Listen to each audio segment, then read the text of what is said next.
Siap, Bu. Boleh saya minta izin waktunya sebentar, Pak? Oh ya, silakan. Di sini saya ingin melakukan wawancara dengan Bapak sebagai kepala sekolah.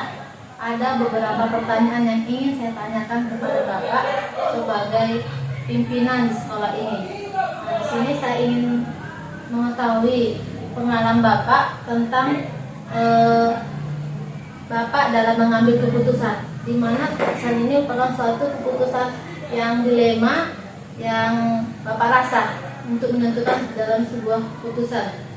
Yang mau saya tanyakan, selama ini bagaimana Bapak menjalankan peran Bapak sebagai kepala sekolah dalam mengambil sebuah keputusan? Baik, terima kasih.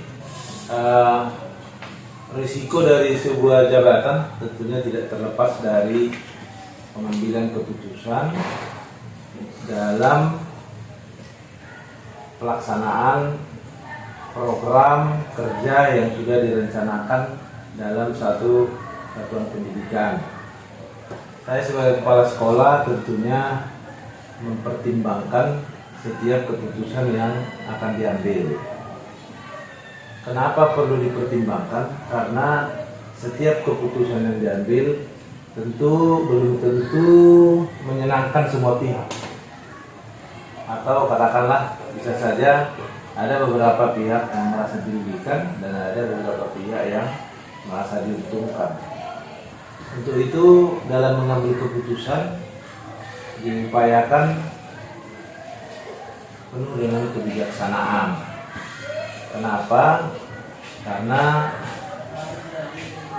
akibat dari pengambilan keputusan tersebut pasti akan mempengaruhi kerja tim dalam menjalankan program kerja yang sudah direncanakan sebelumnya. Pengalaman saya selama ini, terkadang sebuah keputusan itu harus diambil dengan berat hati.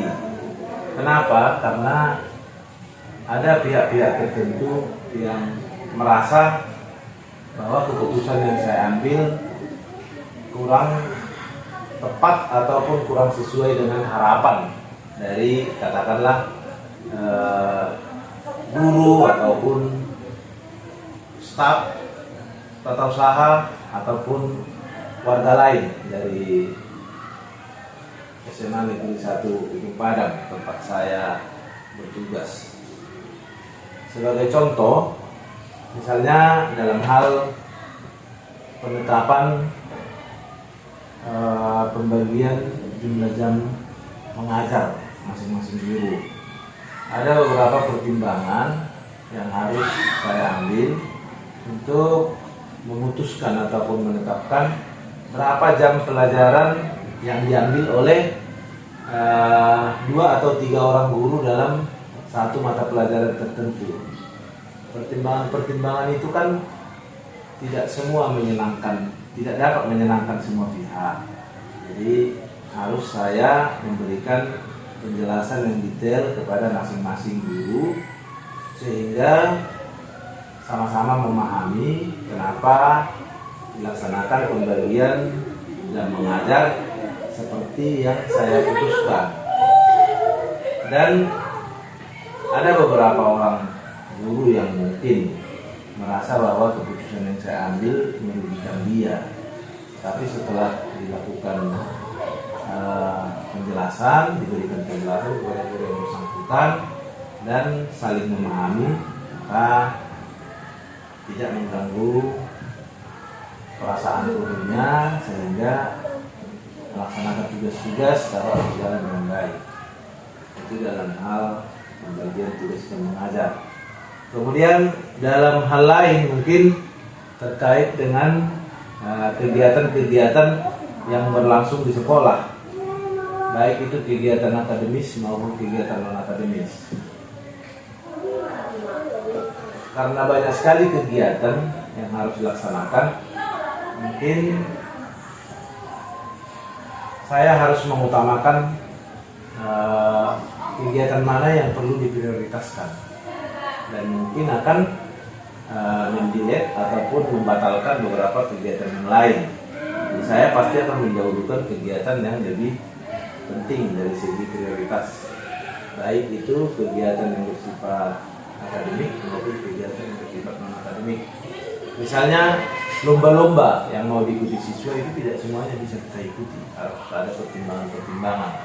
Jadi keputusan itu kadang ada mengecewakan beberapa pihak, tetapi setelah diberikan penjelasan yang lebih detail, maka yang bersangkutan mungkin dapat memahami sehingga dapat menerima keputusan yang saya ambil.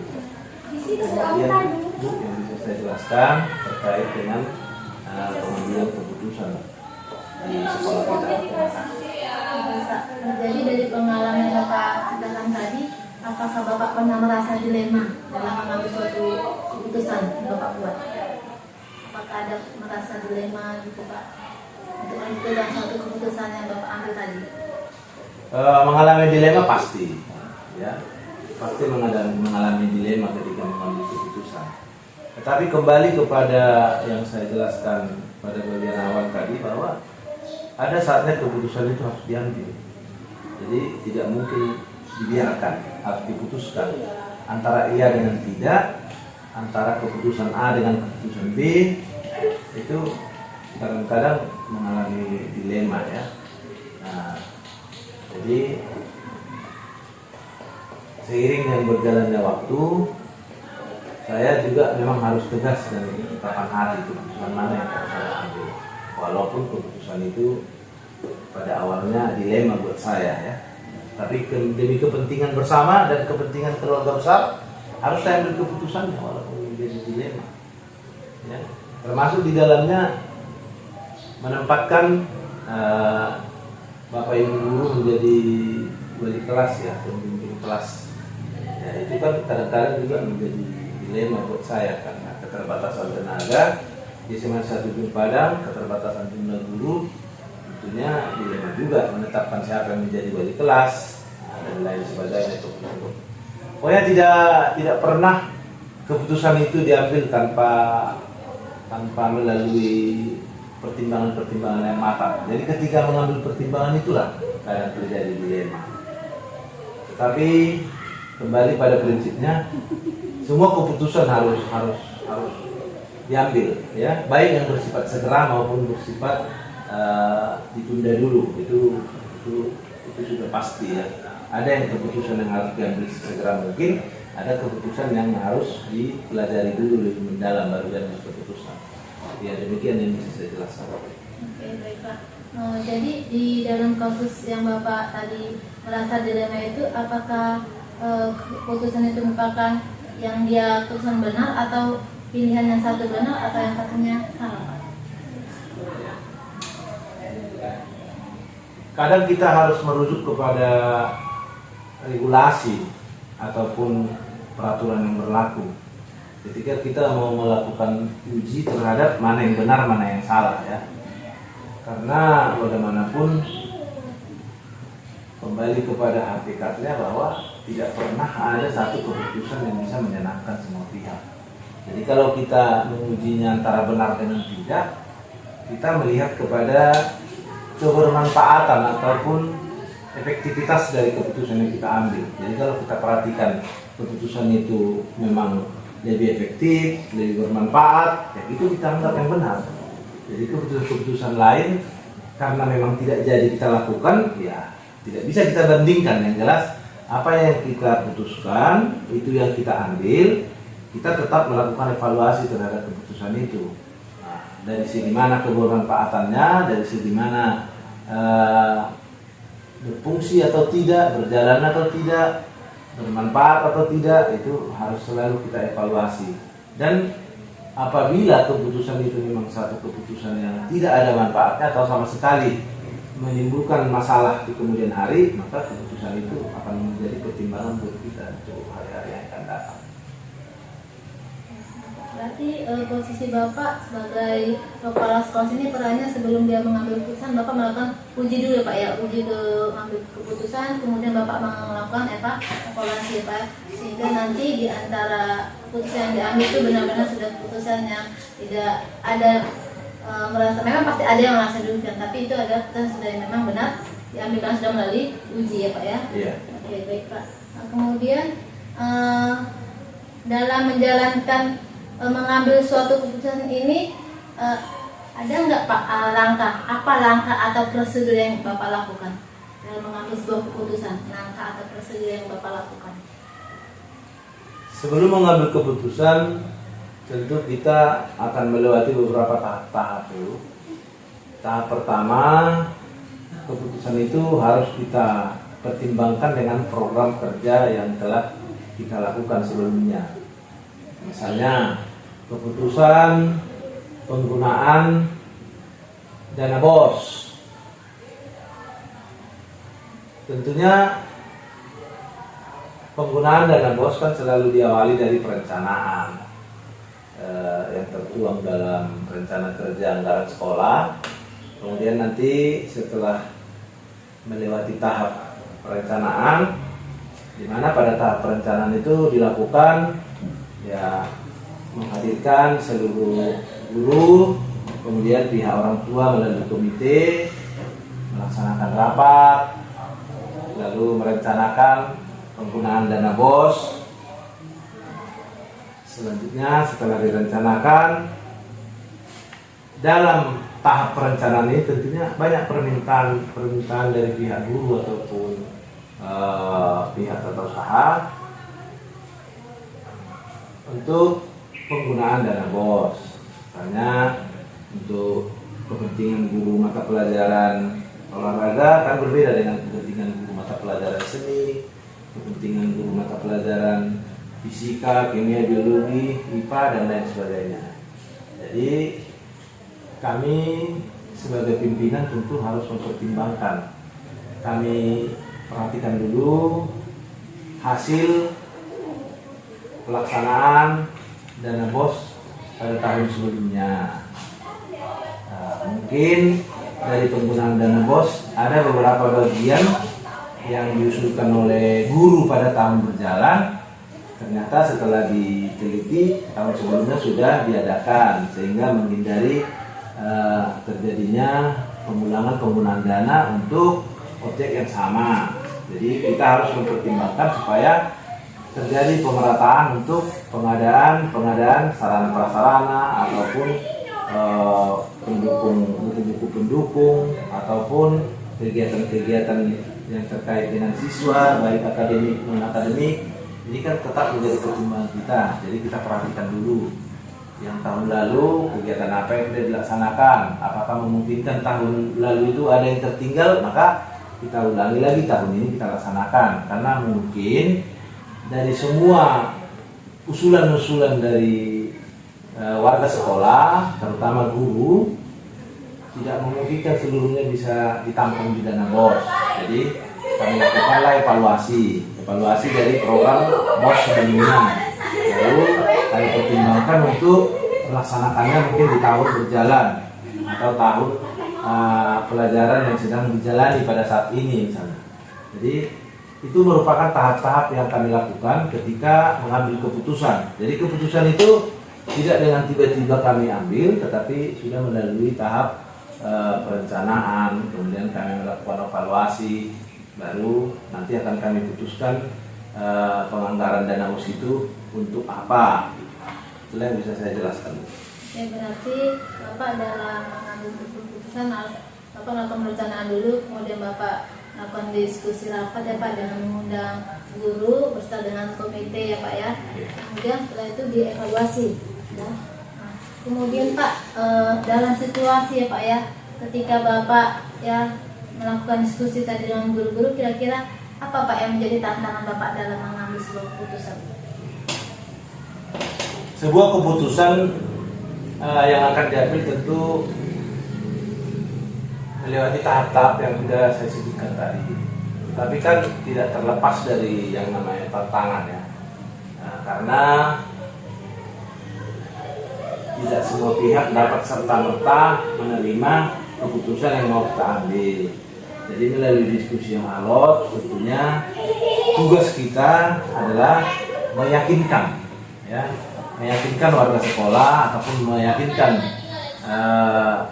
semua pihak yang berkepentingan dalam hal pengambilan keputusan bahwa keputusan yang kita ambil ini lebih baik dibandingkan keputusan yang lain, seperti itu. Jadi kita harus meyakinkan untuk menjawab tantangan itu tugas kita lah. Bila perlu kita presentasikan apa yang menjadi dasar-dasar kita untuk mengambil keputusan. Kemudian kita berikan penjelasan. Tujuannya adalah untuk meyakinkan bahwa keputusan ini adalah keputusan yang paling memungkinkan untuk kita lakukan, ya. Jadi kalau dikatakan apakah keputusan itu yang tepat, saya rasa itu bisa ditafsirkan bermacam-macam, karena tepat buat kita belum tentu tepat untuk orang lain. Jadi kan harus kita jelaskan seberapa bermakna keputusan ini kita ambil. Apakah menguntungkan atau merugikan? Jadi tugas kita lah meyakinkan itu untuk menjawab tantangan tadi kan. Banyak juga mungkin pihak-pihak yang memberikan penjelasan bahwa yang diusulkan itu lebih baik dari yang mau kita ambil keputusan. Tetapi tugas kita bukan sekedar untuk menangkis ataupun membatalkan permintaan orang lain, tetapi tugas kita lah untuk meyakinkan. Bila perlu kita harus beberkan, mungkin perlu dijelaskan peraturan-peraturan mana yang harus kita lakukan. Misalkan ada permintaan dari pihak guru olahraga misalnya, supaya diadakan pakaian olahraga dari dana BOS. Tentu ini kan kalau kita katakan apakah memang keputusan melakukan itu tepat atau salah, kita lihat undang-undangnya, kita lihat peraturannya. Bolehkah dana BOS dipergunakan untuk membeli barang pribadi? Ternyata peraturan yang di dana BOS melalui Permendikbud itu tidak diperkenankan, sehingga itulah kita jelaskan itu tidak mungkin. Karena menurut peraturan, menurut regulasi, menurut undang-undang itu tidak diperkenankan. Begitulah cara kita untuk menjawab tantangan itu. Dan mungkin banyak lagi yang harus kita lakukan. Tapi yang jelas, kalau ada yang langsung berkaitan dengan keputusan yang mau kita ambil, tentu jangan kita katakan tidak boleh. Jangan hanya tidak boleh kita katakan, tapi harus kita perjelas. Kenapa tidak boleh? Aturan mana yang melarang? Peraturan mana yang melarang? Undang-undang mana yang melarang? Karena itu bagian dari upaya kita untuk tertib menggunakan dana BOS. Karena dana BOS itu kan mulai dari perencanaan, pelaksanaan, pengadministrasian, pertanggungjawaban kan harus kita lakukan dengan benar. Itu kalau terkait dengan dana BOS. Mungkin di luar dari dana BOS ada lagi kebijakan-kebijakan lain di luar dari penggunaan dana. Misalnya kalau terkait dengan standar isi atau pembelajaran, kita juga harus mempertimbangkan. Misalkan ada seorang guru yang mata pelajarannya sebenarnya dia kekurangan jam, dia kurang jam, sementara dia sudah sertifikasi. Jadi kita juga harus membuat keputusan yang terbaik buat dia, mendukung dia supaya jangan sampai sertifikasinya tidak dia terima hanya gara-gara kita salah mengambil keputusan.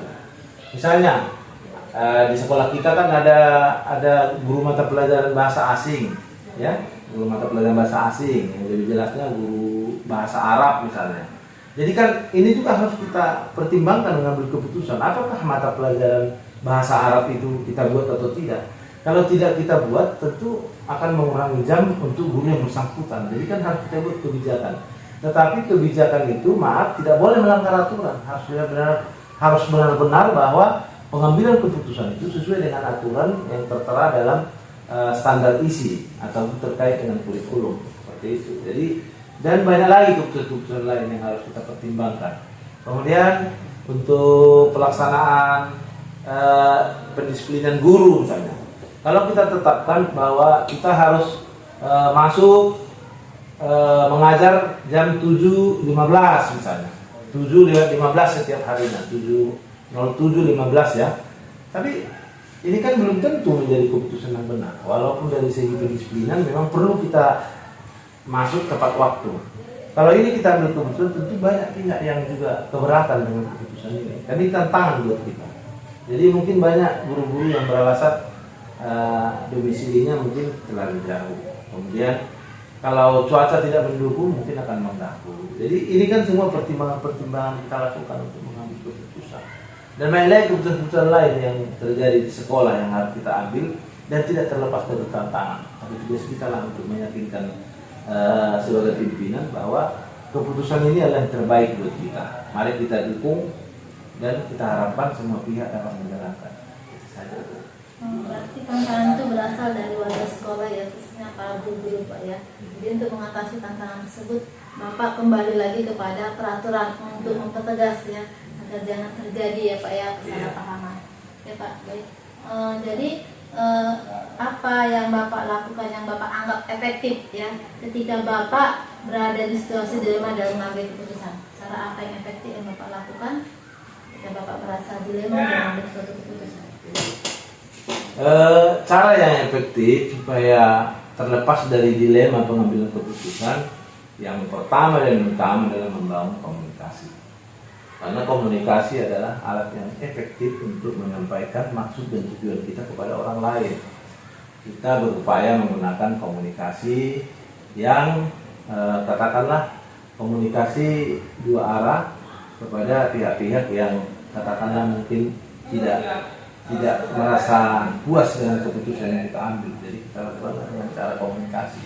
Kemudian yang kedua mungkin kita melakukan sosialisasi baik melalui forum-forum rapat ataupun melalui grup-grup WA. Nah, kita sampaikan di sana maksud dan tujuan kita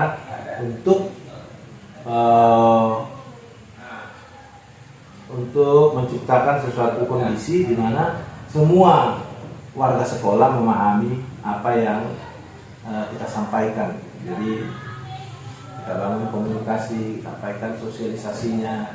Dan yang berikutnya mungkin dalam mengambil keputusan itu kita juga harus tunjukkan bahwa kita serius dengan keputusan itu. Nah, kita juga harus menunjukkan keseriusan dengan keputusan yang kita ambil. Jadi apalagi terkait dengan kedisiplinan, kita berupaya setiap kita mengambil keputusan terkait dengan disiplin harus dimulai dari diri kita. Jadi kalau kita serius, tentu juga warga sekolah juga akan serius menanggapinya. Kemudian setiap keputusan yang kita ambil harus benar-benar kita jalankan. Ya, jangan hanya keputusan yang diambil hanya pada saat kesepakatan ketika rapat. Nah, itu juga kurang berarti ya. Tidak ada artinya kalau hanya setuju pada saat rapat, tapi kita harus benar-benar menjalankannya supaya efektif. Seperti itulah yang saya jelaskan. Berarti cara Bapak ya Pak ya, yang paling efektif ketika Bapak mengambil keputusan masa dilema itu berarti pertama membangun komunikasi ya Pak ya, kemudian melakukan sosialisasi, kemudian Bapak ada pada diri Bapak sendiri itu Bapak konsisten ya Pak ya pada apa yang ingin Bapak lakukan. Ya, baik Pak. Ketika ada kasus-kasus yang harus Bapak tangani ini dalam mengambil keputusan, apakah ada jadwal tertentu Pak dalam Bapak menyelesaikan masalah tersebut atau hanya mengalir begitu saja Pak baru selesai gitu? Terkait dengan kasus-kasus, penyelesaian kasus kan tidak setiap saat ada kasus. Kemudian pada hakikatnya kan kasus tidak pernah direncanakan, dia kan terjadi secara insiden, ya insidental sifatnya. Jadi setiap ada kasus-kasus yang kita hadapi, tentunya kita pelajari dulu kasusnya apa. Kemudian kita tanyakan pihak-pihak yang terkait.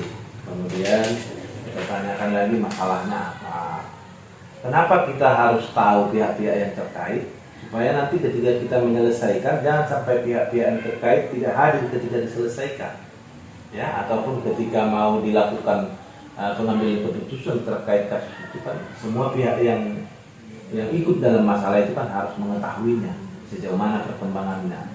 Kemudian yang berikutnya terkait dengan jadwal, setelah kita pelajari masalahnya apa, kemudian kita merujuk kepada peraturan yang ada. Kalau itu terkait dengan disiplin, tentu kita lihat bagaimana disiplin pegawai. Kalau itu terkait dengan kasus siswa, kita lihat disiplin siswa. Kalau itu terkait dengan permasalahan pelaksanaan kegiatan di sekolah, kita lihat kembali apa yang sudah kita sepakati sesuai dengan program kerja yang kita susun. Jadi artinya di situ ketika ada permasalahan yang terjadi atau kasus yang terjadi, kita pasti awali dulu dari step by step, kita pelajari dulu sampai pada kapan akan diselesaikan. Jadi kita buat penjadwalannya. Kemudian kita tidak boleh membiarkan permasalahan atau kasus-kasus berlarut-larut. Harus kita selesaikan secepatnya. Walaupun itu harus menyita waktu ataupun juga barangkali menyita energi ataupun membuat kita jadi harus lebih fokus. Nah, setiap ada masalah harus kita tuntaskan supaya jangan menjadi sesuatu hal yang mungkin suatu saat akan membuat permasalahan menjadi makin luas. Jadi kalau masalahnya hanya sekitar siswa, kita selesaikan. Ada pihak-pihak yang terkait, mungkin wali kelas, mungkin guru BK. Tapi kalau kasusnya sudah meningkat kepada kasus yang barangkali kasus lebih berat, ya mungkin harus semakin banyak yang terkait untuk menyelesaikan itu. Kalau terjadi misalnya kasus antara siswa di sekolah kita dengan siswa yang lain terlibat tawuran, ya itu kan tentu juga harus kita pelajari akar masalahnya apa, yang terkait dari sekolah kita siapa, kemudian pihak-pihak mana yang perlu kita hubungi supaya ini bisa diselesaikan, itu juga kita pelajari sebelumnya.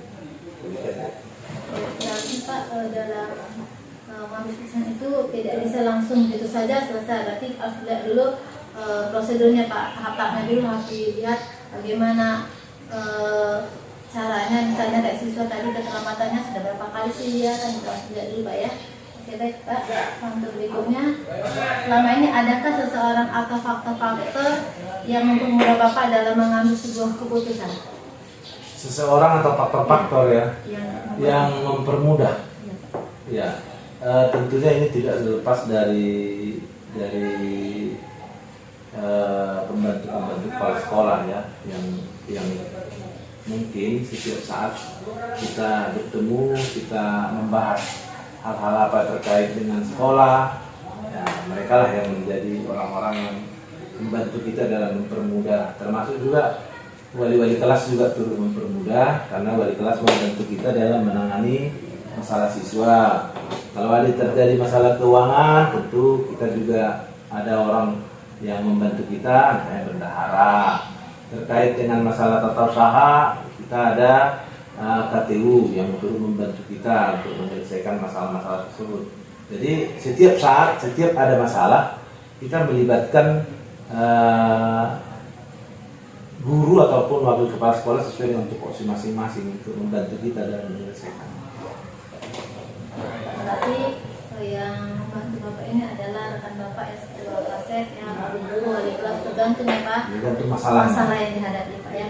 Oke Pak, jadi dari semua ya Pak ya, kasus yang Bapak alami, dari Bapak ceritakan tadi, pelajaran apa yang bisa Bapak ambil dari pengalaman Bapak alami? Tentunya kita mengambil beberapa pelajaran dari berbagai kasus yang terjadi ya. Yang pertama, apabila kasus itu terkait dengan siswa, semua bermula dari ketidakdisiplinan siswa dengan tata tertib yang telah kita susun ya. Jadi kita melihat pelanggaran-pelanggaran apa yang dilakukan siswa, kemudian kita juga harus memikirkan bagaimana perkembangan kasus-kasus itu dari bulan ke bulan, dari tahun ke tahun kita pelajari. Jadi setelah kita pelajari, kita melihat mungkin ada kasus-kasus dengan modus yang baru yang harus kita tangani ya, harus kita tangani. Jadi berdasarkan itu, khusus untuk terkait dengan kasus-kasus yang timbul pada siswa, kita mungkin harus merevisi tata tertib kita di tahun depan. Nah, mungkin kita harus memasukkan hal-hal baru dalam hal pendisiplinan. Kemudian kita juga mungkin harus memikirkan bagaimana kemajuan penggunaan era digitalisasi saat ini. Jadi kita kan harus menyesuaikan dengan perkembangan zaman ya, menyelesaikan masalah-masalah. Jadi kita mengambil pelajaran bahwa kita harus menganggap bahwa siswa itu kan makhluk sosial yang dinamis ya. Jadi dia bisa berubah setiap saat.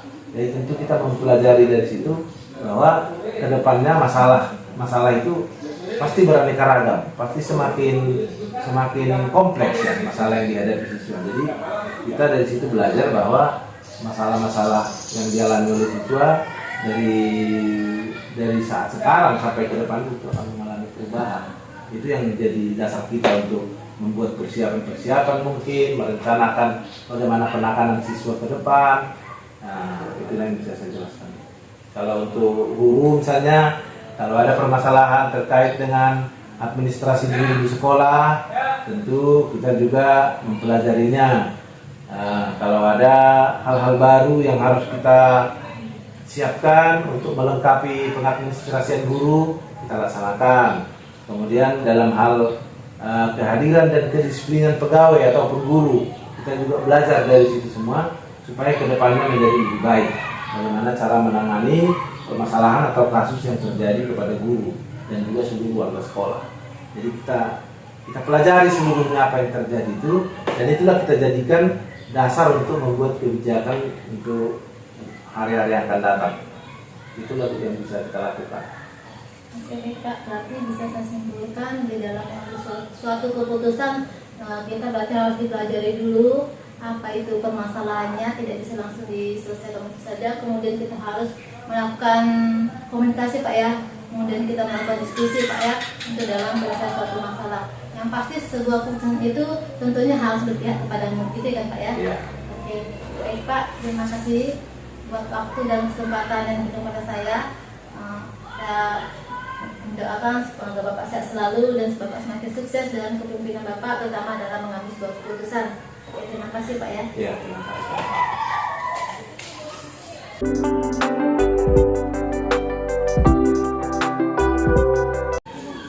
Selamat pagi Pak. Selamat pagi. Boleh saya izin minta waktunya sebentar Pak? Silakan. Saya di sini ingin melakukan wawancara dengan Bapak sebagai kepala sekolah di sini, di mana dalam wawancara ini nanti ada beberapa pertanyaan yang ingin saya tanyakan kepada Bapak terkait dengan kepemimpinan Bapak sebagai kepala sekolah.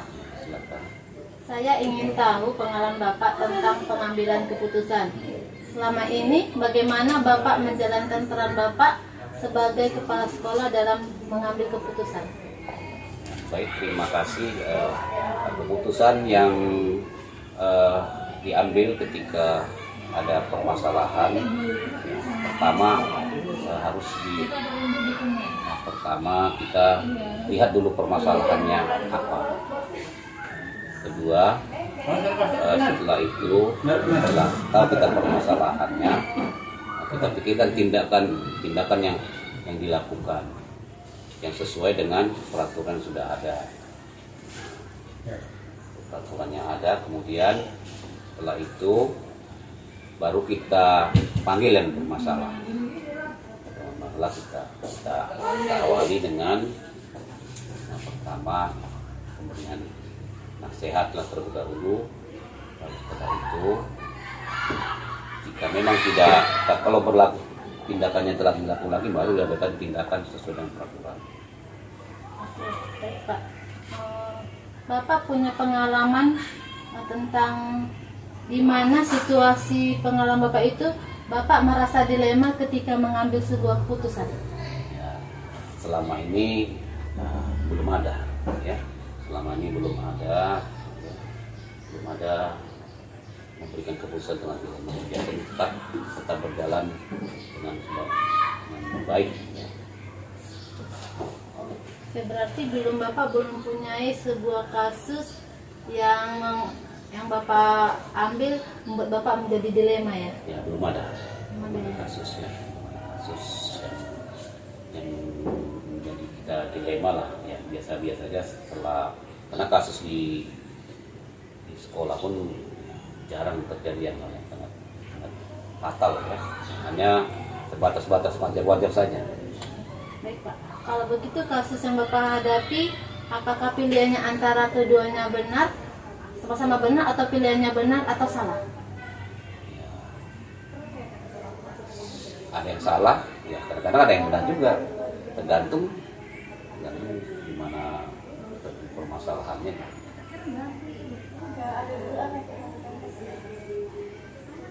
Oke baik Pak, kalau begitu ketika Bapak dalam menjalankan peran Bapak sebagai kepala sekolah, bagaimana Bapak prosedurnya atau langkah-langkah dalam mengambil sebuah keputusan? Maksudnya langkah apa ini kira-kira? Langkah-langkah dalam misalkan ada suatu kasus permasalahan siswa. Ya. Langkah-langkah Jadi dalam langkah- mengambil keputusan itu bagaimana? Kalau dia kan ada di sekolah kan banyak, memang ada siswa, ada guru. Jadi kita ke siswa, ya, jika memang sudah tidak bisa di langkah pertama, kalau memang sudah tidak bisa diatasi oleh guru BK atau guru mata pelajaran yang lain, ya, kita lihat prosedurnya juga, Kalau memang sudah memang tidak bisa kita apakan, ya kita kasih peringatan, tidak bisa juga kita keluarkan lah, tidak hormat dari sekolah kalau siswa. Tapi jika guru, ya kalau memang ada permasalahan yang memang tidak, tapi biasanya selama ini saya tidak pernah mengatasi permasalahan itu, yang memang tidak pernah terjadi permasalahan itu aja. Tadi Pak, kan Bapak pernah mengalami suatu permasalahan sama benar. Jadi ketika permasalahan kasus yang dihadapi sama-sama benar, bagaimana cara Bapak dalam menghadapi situasi itu? Maksudnya? Begini, misalnya kan suatu kasus, permasalahan ini sama-sama benarnya Bapak apa? Seperti kayak anak ya kan Pak ya, dia sikapnya baik, tapi mungkin ada dasi kelemahannya. Jadi dalam mengambil keputusan itu, bagaimana Bapak pengambilan keputusannya? Ya, sudah putusannya ya kita berikan nasihat aja, nasihat apa memang benar gitu apa, tidak fatal kali kan. Berarti misalnya Pak, kalau adalah siswa yang dia misalnya kurang ya Pak ya, kurang, tapi dia misalnya nilainya tidak memadai, berarti nanti misalnya ketika ada keputusan naik kelas, berarti Bapak misalnya yang mengambil keputusan itu gimana Pak? Misalnya mengatakan dia tidak sesuai dengan nilai, dia tidak bisa naik kelas, tapi sisi lain dia kan ya kita lihat rajin gitu. Jadi keputusan itu gimana? Ya, kita kalau mengalami seperti itu, kalau dia memang dalam proses, kalau kemampuan IQ-nya memang rendah, ya kita lihat di sisi lain tadi kan, dari sikapnya, dari kelelahan, dari kehadirannya, ya. Nah, itu. Jadi tidak semata-mata kepada kemampuan intelektualnya. Jadi kan ada afektifnya, ya, ada motoriknya. Pada ada siswa yang memang dia kemampuannya kurang dalam belajar, tapi dia dalam bekerja, dalam prakteknya bagus, dalam afektifnya bagus, ya kita ambil keputusannya ke situ, dia afektifnya ini banyak. Tapi apabila semuanya itu baru kita fatal, itu sudah fatal sekali. Ya, kita ambillah keputusan terakhir, ya kalau memang dia tidak naik, ya tidak naik. Nah, apalagi kalau dia terlibat pada kriminal seperti itu. Berarti Bapak mencari dulu informasi Pak ya, tentang mengumpulkan dulu, misalnya seandainya anak itu memang layak dinaikkan, dia naikkan ya Pak ya. Kalau dia bisa mendukung misalnya seperti sikapnya, berarti dia ada kemungkinan bisa naik kelas. Terima kasih Pak. Berarti dalam mengambil keputusan itu, apakah itu Bapak koordinasi atas keputusan sendiri atau Bapak melakukan diskusi atau rapat dengan guru-guru yang ada? Biasanya ya kita panggillah beberapa, yang paling utama guru BK, wali kelas, beberapa guru, kita ambil informasi dari situ. Ya. Jadi tidak semata-mata keputusan pribadi. Berarti Bapak melakukan diskusi Pak ya, dengan rekan ya, kemudian dengan BP dan wali kelas. Kemudian Pak, dalam mengambil keputusan apa yang menjadi tantangan Bapak? Ya, selama ini tidak adalah tantangan yang berarti. Tidak ada. Ya. Tidak ada tantangan. Kemudian yang paling Bapak anggap efektif dalam Bapak mengambil keputusan itu apa Pak, yang membuat situasi Bapak meyakinkan itu mengambil keputusan? Sudah merupakan hasil musyawarah, ya, dengan dengan masukan-masukan dari pihak-pihak yang bersangkutan. Oke, berarti yang paling efektif dalam Bapak mengambil keputusan adalah karena sudah merupakan hasil ya Pak, kesepakatan, sudah didiskusikan bersama ya Pak ya. Oke Pak. Ada nggak Pak faktor atau seseorang yang mempermudah Bapak dalam mengambil sebuah keputusan? Tidak ada. Tidak ada.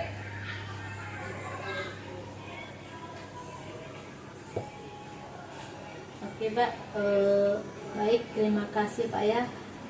Dari semua yang telah Bapak sampaikan tadi, ada nggak pengalaman apa yang bisa Bapak ambil ya dalam Bapak mengambil keputusan? Nah, selama ini tidak ada pengalaman yang berarti. Tidak ada pengalaman berarti dalam mengambil keputusan.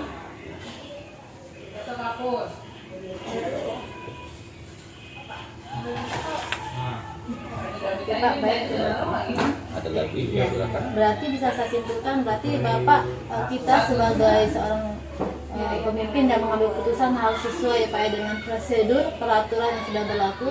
Kemudian dalam mengambil keputusan itu tidak bisa hanya keputusan sepihak sebagai Tidak pemimpin, ada. tapi harus dimusyawarahkan ya Pak ya dengan anggota yang ada Dengan di yang dalam- terkait lah dengan terkait yang ya Pak ya. terkait ya. Dengan terkait. Bertanggung jawab. Baik Pak, terima kasih banyak ya Pak ya atas waktu dan kesempatan pada hari ini Bapak berikan untuk wawancara. Semoga Bapak sehat selalu dan sukses dalam kepemimpinan Bapak, terutama dalam mengambil keputusan. Terima kasih Pak ya.